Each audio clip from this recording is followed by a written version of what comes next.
যাচ্ছেন, এটার কোনো কারণই ছিল না। যদি আমাদের দেশের শিল্প প্রতিষ্ঠানের মালিকরা আইন মেনে চলতেন। আপনাদের কারখানাটি শ্রম আইন অনুযায়ী 28-এর ক ধারায় বন্ধ করা হয়েছে। সেখানে আমাদের দেশের আইন বলছে 30 কর্মদিবসের মধ্যে আপনাদের সকল পাওনা পরিশোধ করে দিবে মালিক কর্তৃপক্ষ। আমাদের দেশের আইনকে তোয়াক্কা না করে এক শ্রেণীর মালিক যারা সারা জীবন শ্রমিকদের ন্যায্য পাওনা থেকে বঞ্চিত করে, শ্রমিকদের হক নষ্ট করে এই সম্পদের পাহাড় গড়েছে, সেই শ্রেণীর কিছু মালিক এইরকম শ্রমিকদের আইনি পাওনা দিতে গড়িমসি করে এবং দিচ্ছে না।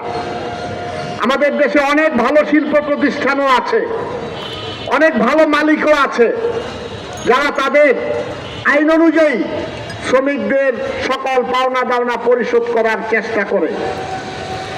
ব্যতিক্রম আপনাদের এই মাস্টার টেক্সটাইলের শ্রমিক মালিক। এখানে উনি বলছেন মালিক মারা গেছেন। মানুষ মারা যাবে, এটা খুবই স্বাভাবিক। পৃথিবীর ইতিহাসে জন্মের পর মরতে হবে, এখন পর্যন্ত এটাই চালু আছে। তো উনি মারা গিয়েছেন, ওনার যেই সম্পদ, ওনার যেই ওয়ারিশ, ওনার যেই ছেলে মেয়ে, তাদেরকে তো উনি কবরে নিয়ে যান নাই। ওনার সম্পদ উনি মাটির উপরেই রেখে গিয়েছেন। তাইলে আপনার পাওনাটা না দিয়ে উনি কবরে কিভাবে আছেন? যারা কবরের উপরে আছেন, আপনারা যদি তার ওয়ারিশ হয়ে থাকেন, আপনারা যদি তার সন্তান সন্ততি স্ত্রী পুত্র হয়ে থাকেন, আপনাদের উচিত যাদের শ্রমে গানে আপনাদের এই শিল্প প্রতিষ্ঠান টিকে ছিল, আপনাদের সাহেব আপনাদেরকে ভরণ পোষণ করেছেন, তাদেরকে দেনামুক্ত করার জন্য আপনাদের একজন শ্রমিকের পাওনাও যদি তারা দিতে না পারে, না দেয়, যতক্ষণ না দিবে ততক্ষণ পর্যন্ত তিনি কিন্তু মুক্ত হতে পারবেন না। এটা ওয়ারিশদের জানার কথা। যাই হোক বন্ধুরা, আমাদের শ্রমজীবী মানুষ, দরিদ্র মানুষের পরিণতিটা এই জায়গায়, আমরা আমাদের নিজেদের আইনি পাওনাটা, যেটা আমি ঘরে বসে পাওয়ার কথা, সেটা আদায় করার জন্য এরকম রাস্তায় বসতে হয়, ধারে ধারে ঘুরতে হয়, ডিসি সাহেবের কাছে যাইতে হয়, এসপি সাহেবের কাছে যাইতে হয়। এটা আমাদের মানে এখন ওইটা কি বলবো, আমাদের সমাজ ব্যবস্থায় এটা একটা ব্যবস্থাই হয়ে গেছে। এই অবস্থাটা থেকে বের হওয়ার জন্যই আমাদের ঐক্যবদ্ধ থাকতে হবে। যাই হোক বন্ধুগণ, আমরা যেই প্রতিষ্ঠানের কর্মচারীরা আপনারা আছেন, এটা বিকেএমির অন্তর্ভুক্ত একটি প্রতিষ্ঠান। বিকেএমির সভাপতি মহোদয় মোহাম্মদ হাতেম সাহেব, উনি আমাদের সাথে কথা বলেছেন। উনি বলেছেন আগামীকাল ওনার স্ত্রী, মালিকের স্ত্রী উপস্থিত থাকবেন, আমাদের নেতৃবৃন্দ উপস্থিত থাকবেন। উনি ওনার পক্ষ থেকে চেষ্টা করবেন যাতে আপনাদের পাওনাটা কিভাবে পরিশোধ হবে কালকেই চূড়ান্ত করা যায়।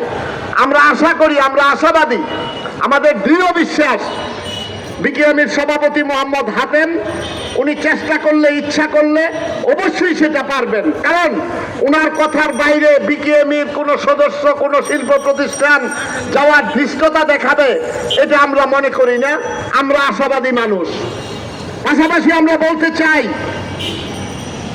আপনারা আমাদের এই শ্রমিকদের ন্যায্য পাওনাটা পরিশোধ করার ব্যবস্থা করবেন, এটা বিশ্বাস করি, আমরা চাই। যদি কোনো কারণে মালিকের লোকজন যারা ওয়ারিশরা আছেন, নিশ্চয়ই তাদের উদ্দেশ্য ভালো নয়। আমরা আপনাদেরকে হুঁশিয়ার করে বলতে চাই, আপনাদের উদ্দেশ্য যদি খারাপ থাকে, আপনারা যদি শ্রমিকদের পাওনা না দেওয়ার কোনো তাল বাহানা করে থাকেন, আপনারা শান্তিতে বাড়িতে থাকতে পারবেন না।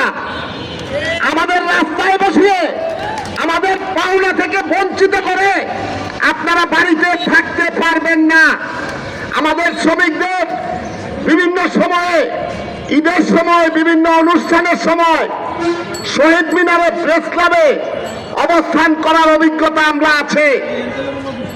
পবিত্র রমজান মাস, আমাদের দেশের শ্রমজীবী মানুষ, গরিব মানুষ, তারা খুব বেশি উৎসব করার সুযোগ পায় না, সারা বছর আশায় থাকে এইবার ঈদে, এইবার রমজানে ছেলে মেয়েদের কাপড় চোপড় কিনে দিব, মা বাবার জামা কাপড় কিনে দিব, একটু ভালো করে উৎসব করব।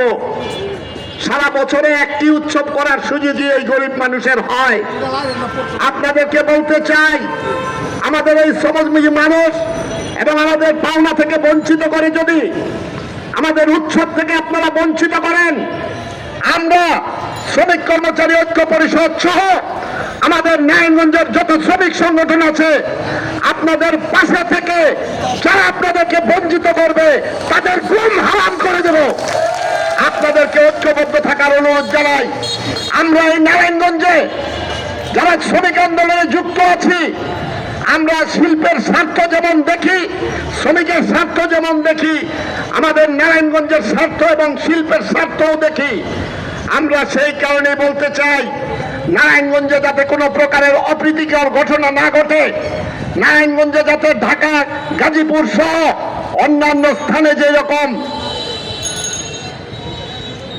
শ্রমিকদের পাওনা আদায় করার জন্য বিভিন্ন পন্থা অবলম্বন করতে হয়, আমরা চাই না বিভিন্ন পন্থা অবলম্বন করতে।